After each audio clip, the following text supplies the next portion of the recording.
Alright guys, what do you get when you mix a shark and a true crime case, a shark throwing up an arm? This week on BuzzFeed Unsolved, we go down under to examine the wacky shark arm case that captivated Australia in 1935. Did you say wacky? I mean, just, Yeah. it's pretty wacky. Pretty fucking Apparently, wacky. any case that's titled the shark arm case, there's gonna be some fun to be had down the road. Yeah, because I'm no marine biologist, but sharks don't have arms. No, they have fins. Yeah. An astute observation. Yeah. So why is the arm in the title? Curious. Curious. Why don't we dive deep and figure it out? Okay. In early 1935, business at Sydney, Australia's Coogee Aquarium and Swimming Baths was floundering. The world was in the depths of the Great Depression, and aquarium owner Bert Hobson needed something to lure customers and keep his business afloat. There's already two sea-based puns in this What are you talking narration. about? I don't know what you're talking about. Is this gonna be a running theme? I swear it's the last one. Okay. His spirits were buoyed when on April 18th, Bert There's and more his son puns. Ron caught a 14-foot, 1-ton tiger shark off the coast and put it in their pool. There had been an increasing wave of shark attacks, and this monstrous shark was just the attraction Hobson thought needed to turn the tide on his slumping enterprise. About a week after catching the shark, and in front of crowds of families enjoying the aquarium during a holiday weekend, the behemoth suddenly began convulsing and vomiting, spitting up a rat, a bird, and finally, a human arm. It's a Great Depression. Yeah. You've scrapped together what little you have to take the family to the water parks for the holiday. Let's form some great memories as a family. Just gonna like put the for shit his little tail in. Who starts vomiting rats in front of your children. I don't think I've ever seen a shark vomit. Do you imagine like a shark like slumped over like a toilet? Is a very funny image. Obviously this was just in the pool. Okay, for those of you who are curious, let's Google it.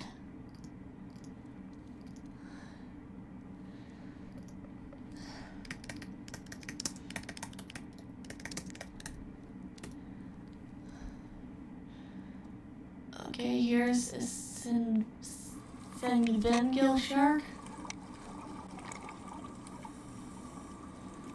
What's he gonna do? What are you gonna throw up, buddy?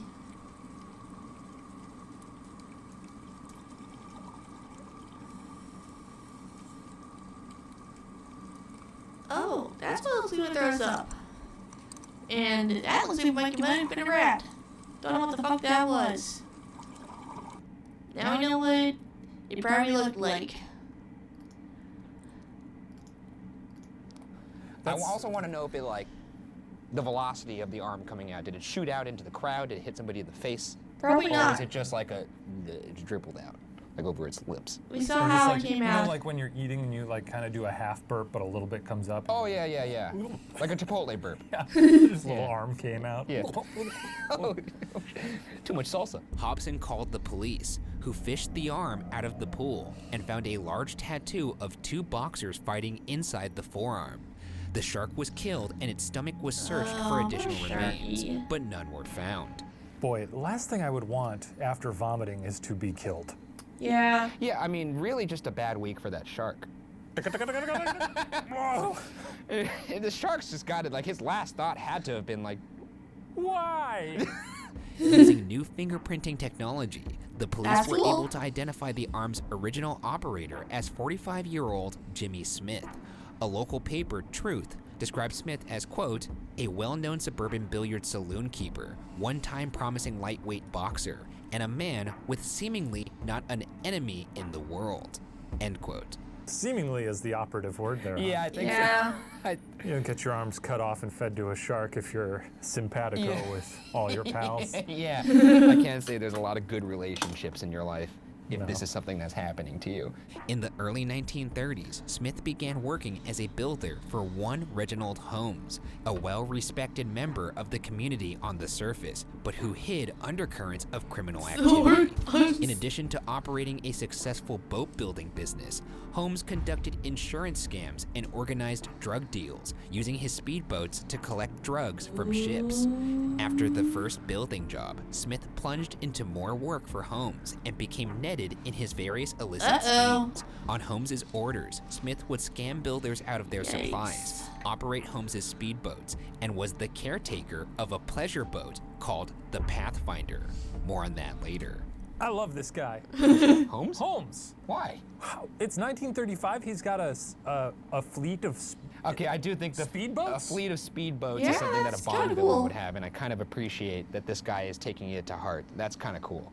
I'm sure by that era's standards, a speedboat is a boat that goes 11 miles an hour. Yeah, probably not that fast, but we're not mapping, like relativity. Yeah, right now, and I in feel my like. brain, Yeah. I'm imagining Miami Vice, but with just more burlap. For the time, it was a bitchin' boat. A bit Yeah. devilish of you to drop the term pleasure boat and say, well, we'll get back to that.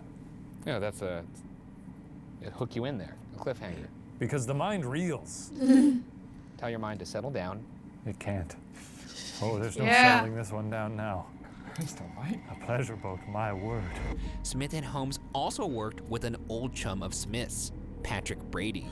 Brady began his life of crime in World War I when he realized that he was good at forging the signatures of military generals. The three men began forging checks for small amounts of money from well-off clients of Holmes. Eventually, Holmes and Smith had a When did he have? Why did he actually learn how to forge generals' signatures? Like, did he not want to do shit? Did he just want like a sick note or some shit? disagreement over one of the check forgery scams, and it's reported that Smith began blackmailing Holmes. Hey, I love this whole crew. I love Yeah. that these men become friends over the fact that he's like, hey, you know what? You're really good at forging signatures. Well, thank you. It's something I've been practicing for a while. I love your fleet of speedboats. These guys are scammers. How do you just crack that ice? How do you break the ice there? Oh, because it's not You're just like out to coffee one day and you're like, hey, it's gonna sound a little wild, but you ever think about murdering a person? How do you feel about scams? Yeah, I mean, any sort of illicit thing. Because there's no LinkedIn for criminals. Yeah. Where they could read the resumes of other criminals and then hire them. So, like, how do they find each other? I suppose, Word like, of mouth? they're like, yeah, LinkedIn for criminals. Write that. I should write that down. We'll write that down under our schemes. Put a little circle around it. Yeah. Fast forward to April 7th, 11 days before Bert Hobson caught his tiger shark. Jimmy Smith and Patrick Brady were out drinking and playing cards at the Cecil Hotel. Afterwards, the two went to a small cottage that Brady had in the beach community of Cronulla. It's widely thought that this was where Smith met his fate. A cab driver reported driving a disheveled Brady from the cottage to Holmes's house later that night. The driver would later testify, quote, "It was clear that he was frightened," end quote, and that Brady was obviously hiding something in his jacket. You know, I can't think of many other things that would be as awkward to hide under a jacket than a full-grown arm. Well, Yeah. no, what you would do is you would tuck one of your arms behind and just Oh, put, and then put the arm in the sleeve Yeah. itself? Yeah. No. Well, what if he's like, "Nice to meet you, man," and You'd it's be like the be wrong like, hand? Like if it's yeah, how are you? Smith's wife, who Smith had told he was going fishing, grew nervous when he didn't return after a few nights. One night, a man called her and said, quote, "Don't worry, Jimmy will be home in 3 days' time," end Except quote. he wasn't. Of course, Jimmy Smith never returned. Days later, the shark at the Koji Aquarium vomited his arm. Sharky. On May 17th, Brady was arrested on forgery charges, which were merely a way to keep him in custody. Yeah, that's kind of Authorities smart. interrogated him for 6 hours, but he refused to admit anything. It was only after the police questioned his wife that Brady agreed to make a statement. Oh, Brady got the wife implicated involved. Holmes in Smith's murder, and when police questioned Holmes, he claimed to not know Brady. Smart. A few days later, Holmes took a speedboat out in Sydney Harbor, along with a bottle of alcohol and a pistol. Oh, The boy. facts of the following trip are described in various ways, but with a grain of salt, the gist of it goes like this. Holmes got drunk on the boat and shot himself in the head with the pistol. Another man who was out boating with his children reported almost being hit by the erratically moving boat. Damn. When talking to police, the man said, quote, "You won't mistake him. He has a bullet hole in his forehead," end quote. For you see, forehead. Holmes survived the gunshot, What? which knocked him into the water. Now, with a gunshot wound in his head, Holmes climbed back into his boat and tried to drive back to Sydney Harbor. He's got a piece of hair. Police boats chased him He's impaired with alcohol and a head injury. for 4 hours until they eventually caught him. Holmes reportedly told police that he had been shot by strangers and was trying to escape. He apparently claimed he thought the police in pursuit were the people who shot him, which is why he didn't stop. It's hard to know what Holmes was really thinking because, again, he had a bullet hole in his head. This guy apparently felt well enough to go on a 4-hour boat chase. Yeah. He seemed to be doing fine. Like, I would think maybe it would really mess you up and like you'd live, but you know, you're clinging to life. But this guy is like, Yeah, this guy's looking back. The wind's whizzing through the hole in his wiping forehead. blood out of his little. It's crazy. Holmes allegedly said to police, quote, "Jimmy Smith is dead and there is only another left. If you leave me until tonight, I will finish him," end quote. Holmes claimed that instead of Brady's story accusing him of being the organizer of the plan to kill Smith, he had actually been extorted by Brady. Brady had surfaced at Holmes's house with Smith's severed arm and attempted to blackmail him, claiming he'd pinned the murder on Holmes's instructions. Holmes said that Brady had murdered Smith, cut his body up, put the pieces in a trunk, and threw the trunk into Gunnamatta Bay. In the 20s and 30s, this act was apparently so common that it had a name, the Sydney Send-Off. Take a look, mate. Oh, no. Otherwise, I'll be giving you a Sydney send-off. Sydney Send-Off. What do you think of that, mate? Holmes told police he paid Brady the blackmail money, who in turn left the severed arm in Holmes's living room. Holmes claimed he then panicked and threw the arm into the Yeah, I would ocean, probably do where the it was same. presumably eaten by the shark that was eventually caught and placed in the aquarium. And I would feed it to a hog or something, because those guys could, like, eat a whole ass human. Police said they would charge Holmes with being an accessory to the murder unless he agreed to testify against Brady at the inquest into Smith's murder, set for June 12th.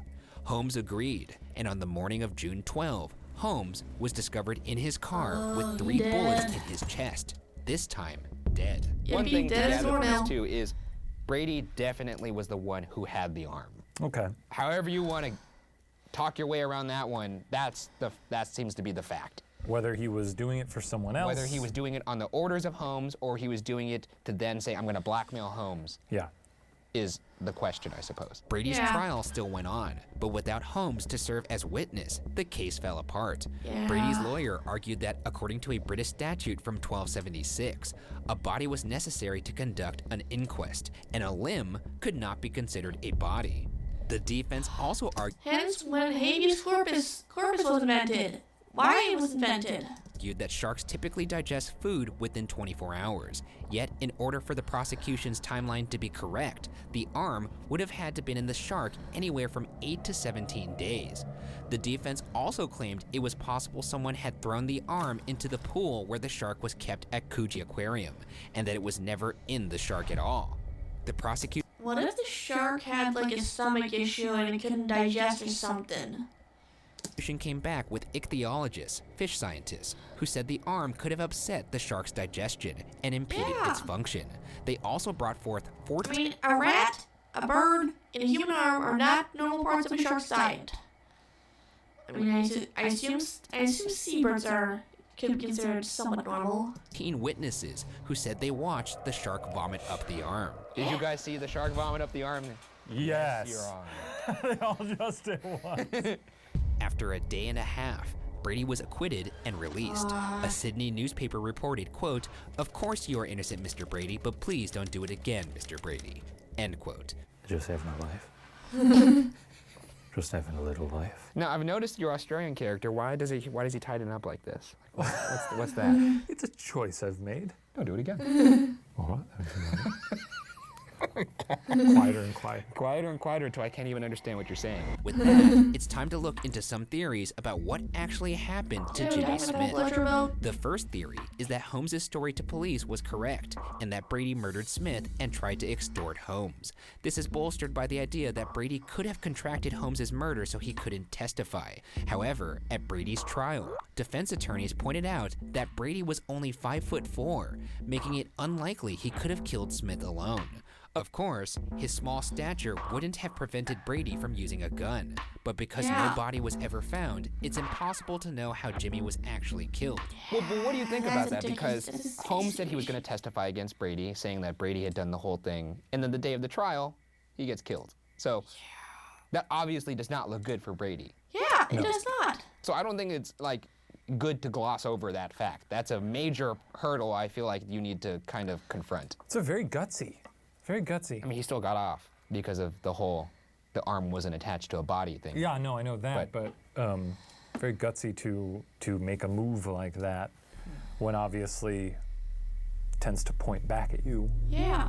Which brings us to a second theory. No one killed Jimmy Smith. Because no body was found, we cannot definitively say Smith was murdered.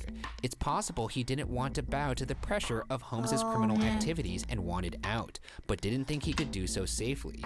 So, he faked his own death. And cut off his own Admittedly, arm? this theory seems unlikely, as Smith could have probably gotten away with just a severed hand instead of an entire arm. Do you think he would be capable of cutting off his own arm? I mean, he obviously would have had help, Yeah, he would have probably had from to. his wife. I mean, that one guy in 127 hours had to cut off his own arm. And now it's based on an actual event. Because if he's faking his own death, it's obviously they're in cahoots. Yeah. They're gonna go live a life somewhere together. So he probably had her, do the little tourniquet on his right arm. Very sweet to be in cahoots with your wife. I mean, that's kind of part of the bargain, right? Yeah, I guess. You don't hear Well, that come up that's in really vows hard. very often. In sickness and in health. but in sickness and cahoots. I would say that sickness includes missing an arm or having to cut one off. Yeah, very sweet. Yeah. Okay. Sorry, honey, you're gonna have to cut my arm off. I don't like this character anymore. A third theory, suggested by Australian legal historian Alex Castles, states that Smith was indeed killed at Brady's cottage, but that Brady was not involved. Some years after the case, Brady's wife said she had gone to the cottage thinking she would catch her husband with another woman. Instead, she overheard a group of men playing cards and drinking. Castles believes Brady was out fishing and came back to find Jimmy already murdered.